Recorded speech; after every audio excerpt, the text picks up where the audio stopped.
To start, we're going to create a slip knot. I like to make slip knots by wrapping the yarn twice around my 2 fingers, going under that first loop and pulling up the second. Now I'm going to chain until I reach a measurement of 4 inches. You can add more or less chains depending if you would like your ribbing section thicker or thinner. Less chains would be thinner, more chains would be thicker. Once you reach the 4 inches, then I'm going to add one more chain and turn my work. In the second chain from the hook, we're going to create a double slip stitch. After you create this stitch, you're going to want to put a stitch marker in it. This is just a tip I use to ensure that my edges stay even and I don't miss any stitches. To create a double slip stitch, you're going to yarn over, insert your hook into the stitch, pull through a loop, and then continue to pull through those last 2 loops. You're going to work double slip stitches all the way down to the last bump, chain 1 and turn your work.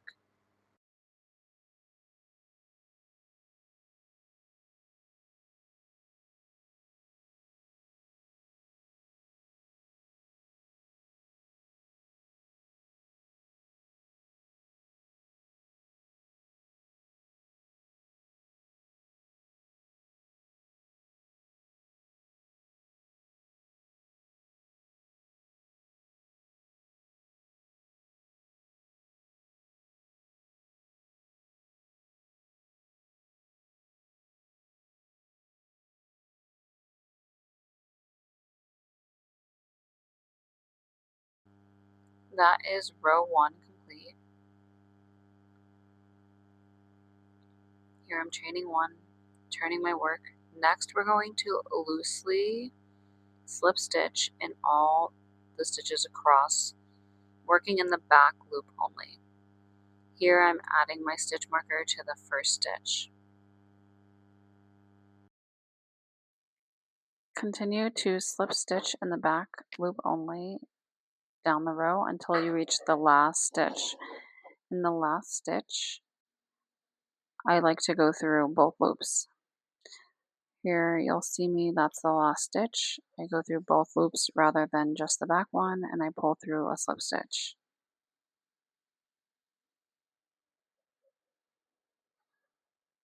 This is what row 2 looks like done. I'm going to chain 1, turn my work, and repeat those 2 rows. So this row is now a double slip stitch and back loop only all the way down. The last stitch is the only stitch that I go through both of those loops. At the end of each row, I'm always going to chain 1 and turn my work. Here I'm moving the stitch marker so I can ensure my edges stay nice and even and I don't forget any stitches.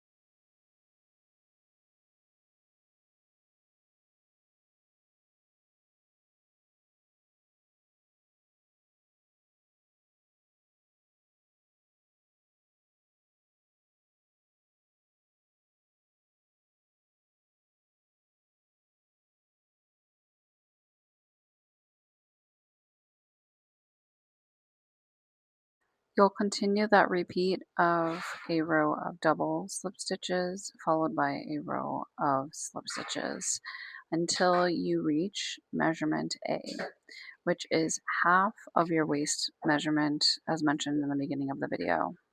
So I'll come back and see you guys once we reach that measurement. A note real quick, oops, almost forgot this. Do not cut your yarn. Leave your yarn attached.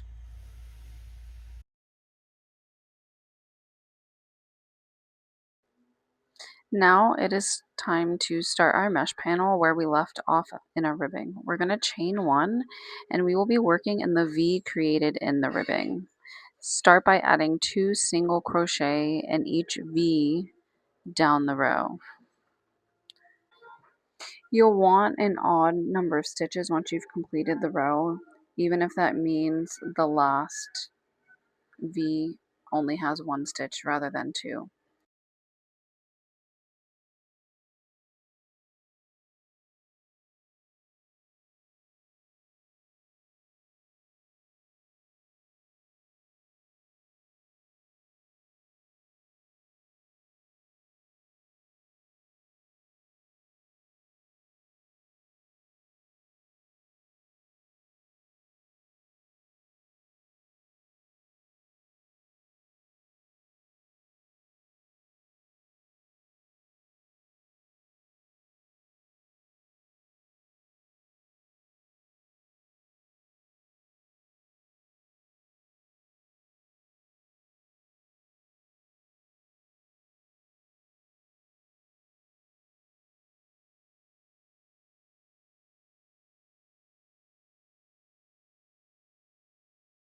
Once you make your last single crochet, chain 3 and turn your work. This chain 3 counts as a double crochet and a chain 1. In the third stitch from the hook, you're going to double crochet.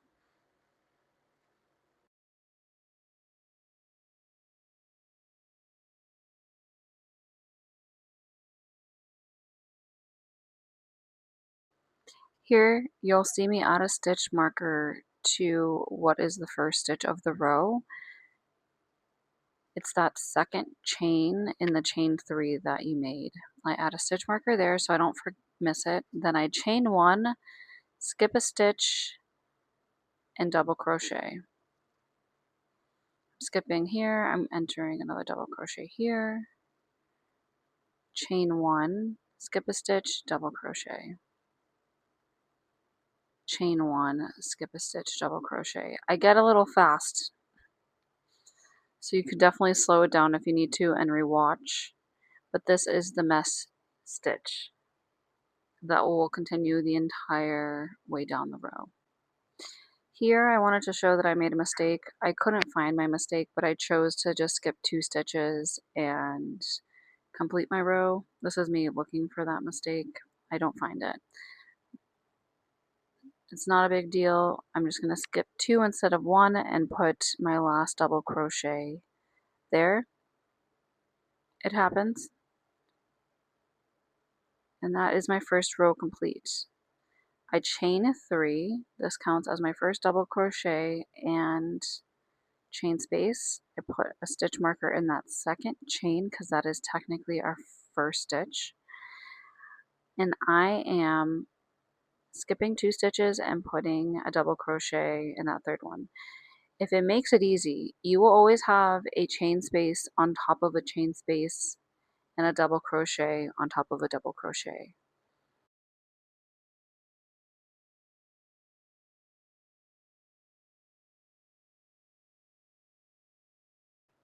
I'm coming up to my last stitch and I wanted to show you guys why I put a stitch marker.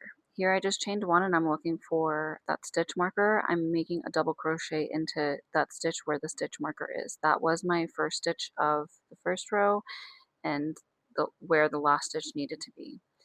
Now I am chaining 3. It is an increase row, so we are increasing in the first and last stitch of this row. I'm going to turn the work, and instead of crocheting into that first double crochet, I'm crocheting into the first chain space.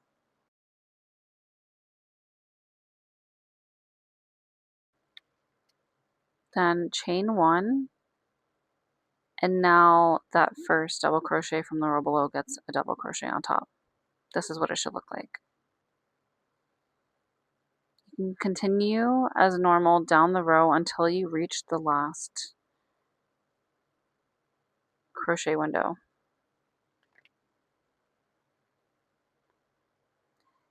We're going to chain 1 and put a double crochet in the chain 1 space. chain one again, and then double crochet into the stitch with the stitch marker. That is an increase. We're going to increase every third row in the first and last stitch.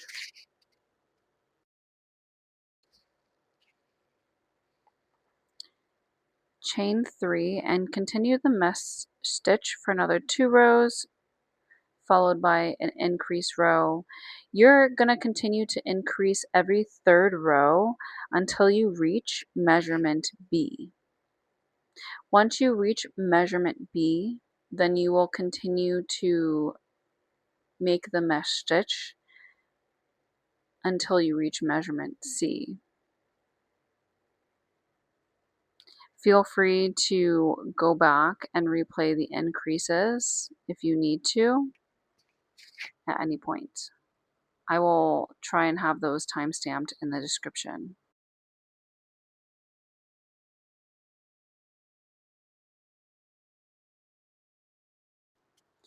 This is what the edge should look like. You'll see there'll be a slant out because we have those increases, and then it'll straighten out once you stop those increases.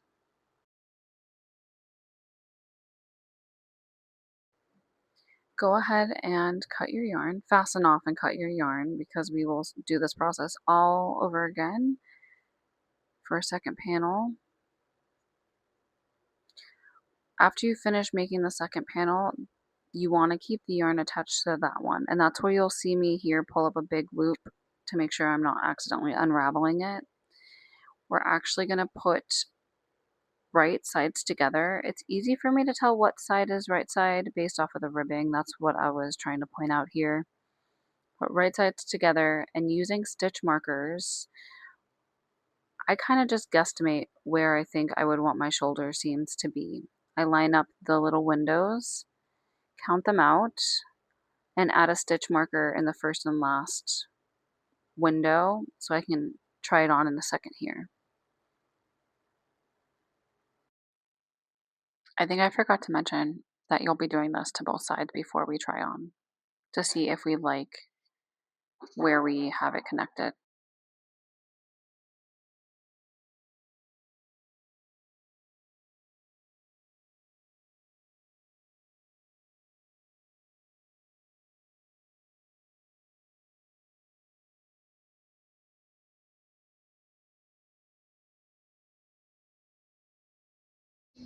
Are you kidding? I feel so cute. I think I do love the boat neck of this, but I still want it to be a little more. I don't know. That's cute. Maybe 8 is the number. Oh, sorry. I did 9 windows on this side, 9 windows on this side. I was contemplating taking it back 1 on each side, but I don't know. This is so freaking cute. I'm obsessed. So I'm gonna go ahead now and create one more row on the panel that the yarn is attached to. I'm gonna go up as far as that. I think I'm happy with 9 on each side. And then I'll try it on again and use the stitch markers to figure out where I wanna connect on the side. I'm thinking probably honestly where this increase is stopped is what I'm thinking. I love it. I'm obsessed. Okay, let's get back to the tutorial. All right, so like I mentioned, I'm going to make one more row starting where this stitch marker is and ending where my other stitch marker is, and starting on the shoulder that already has the yarn connected. I'm going to tighten up that long loop I made around my crochet hook, and I'm going to continue to mesh stitch. So I'm going to chain 3, skip 1, put it in that first double crochet, and continue down the row until I get to that red stitch marker.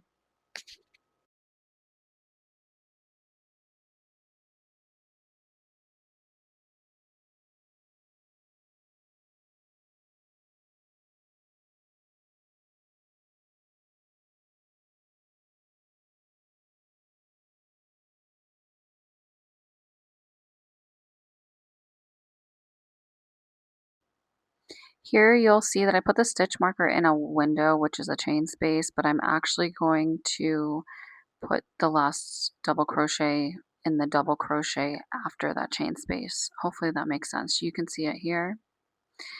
And you'll just want to make sure you count these windows after you place that last double crochet to make sure that both shoulders are even. I placed my last double crochet here. I'm going to measure out twice the length of this shoulder row and then cut my yarn.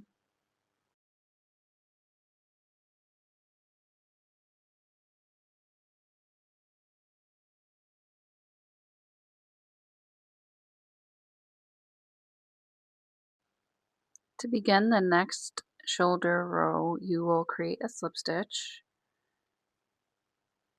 And starting from the stitch marker that is on the inside of the project, for me it's this red one, I'm going to go into my first stitch and double crochet. So I wrap my yarn and then I insert my hook, pull through, wrap my yarn, pull through two, wrap my yarn, pull through those last two.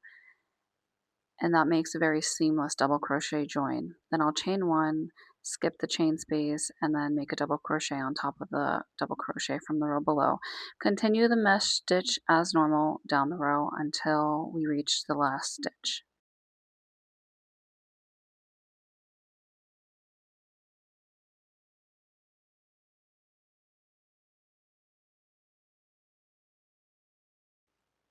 There's nothing too special about this last stitch, but I did want to just show you because they can sometimes be a little tricky.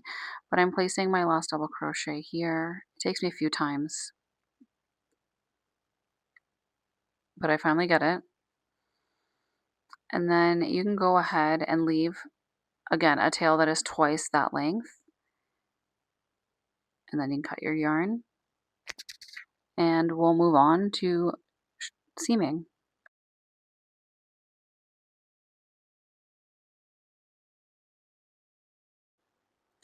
I will be using a darning needle and a mattress stitch to seam my shoulders and sides shut, but you can use whatever method you prefer to stitch your panels together. You can use slip stitches, you can single crochet, whatever you like.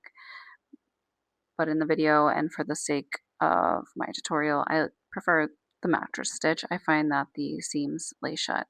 Here I'm just tying a knot with some ends that are really close together to further secure the piece, and then I'm going to thread my darning needle and mattress stitch this shut. So if you don't know, I'll try and give you a little rundown. I try and collect one loop on either side of my panels and I pull through to the other side. And then from that side, I'm already have my yarn and needle on. I pull through two loops and go through the other side. And I'll do this all the way up the shoulder seam.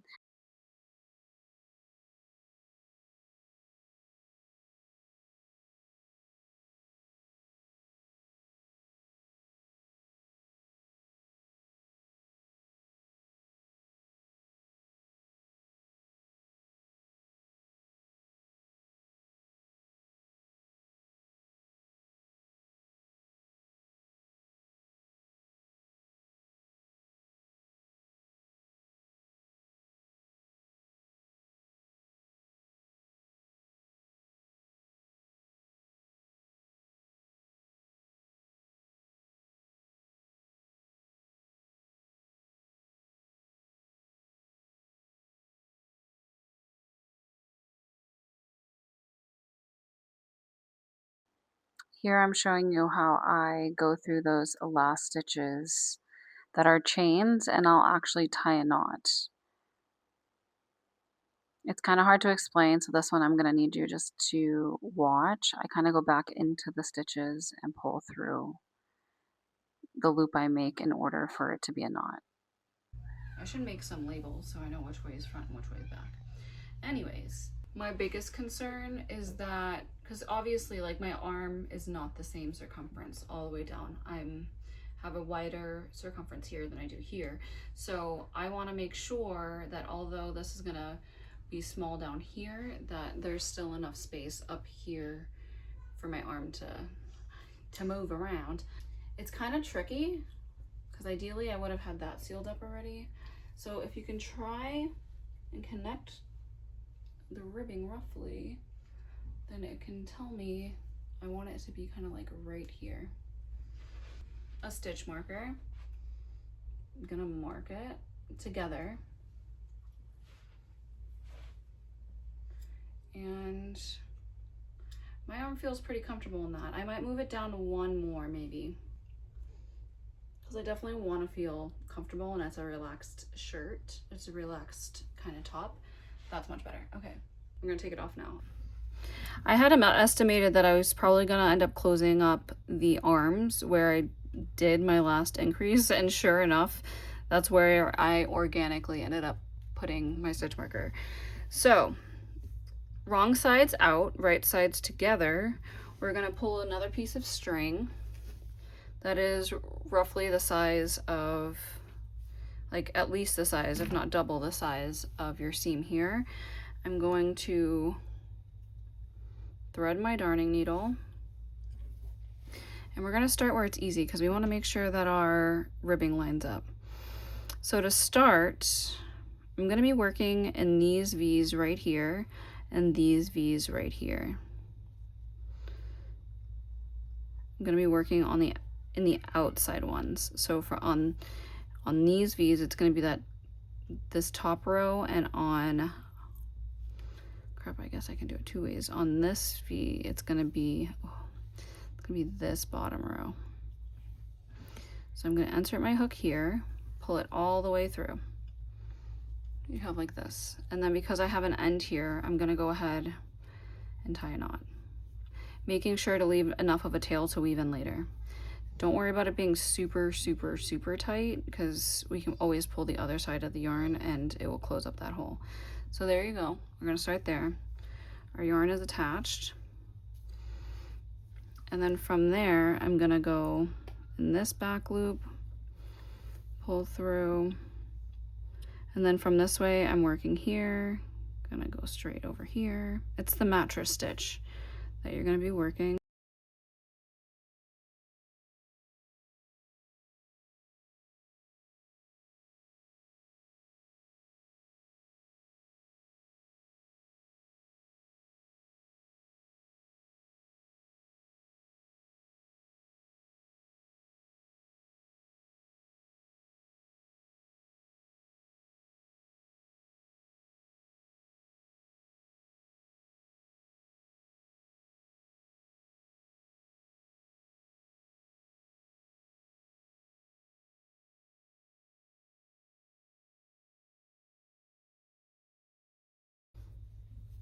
You can pull it a little tight. Make sure you don't pull it too tight. You can always adjust it, stretch it out.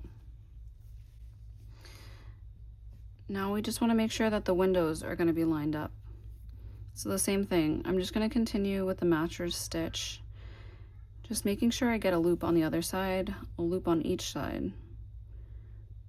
That's the good thing about using a darning needle, is that you can make sure you get into it. And I honestly feel like it leaves the seams a little less bulky compared to slip stitching or single crocheting your seams closed.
It's time to add a row of single crochet around the neckline and each armhole.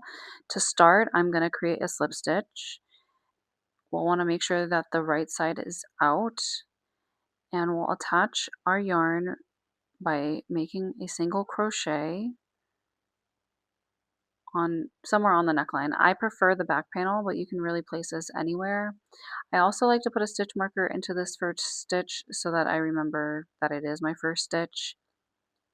You're going to place a single crochet into every stitch around the neckline. When you reach the sides of those double crochets where we have that extra row for the shoulders, you can go ahead and place 2 single crochets in the sides of those double crochets. I just did one here, you'll notice, and then I skip the stitch that double crochet is coming out of, and I'll go straight into the chain space, and then I'll add a single crochet in every stitch around and every chain space.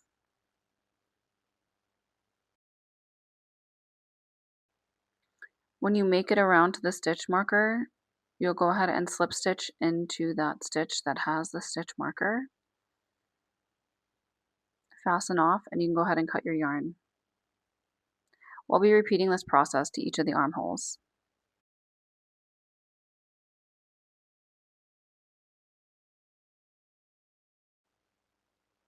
For the armholes, you will be working in the sides of the double crochets. So there'll be 2 single crochets in each side of the double crochet. I created a slip stitch, and now I'm attaching my yarn by making a single crochet. I'll apply a stitch marker to this stitch and single crochet all the way around until I reach this stitch marker again. The armholes are a little different because you'll want to make note of how many stitches you have going around your first armhole to ensure that both of them are even.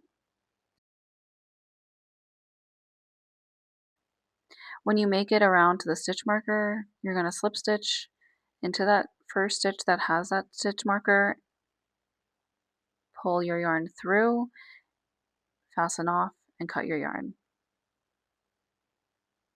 Once you repeat this to the other armhole, you are done. Your top is done. Well, you have to weave in your ends. After you weave in your ends, it's done. I hope you guys really enjoyed this tutorial. If you have any questions, please feel free to leave them in the comments. Bye guys.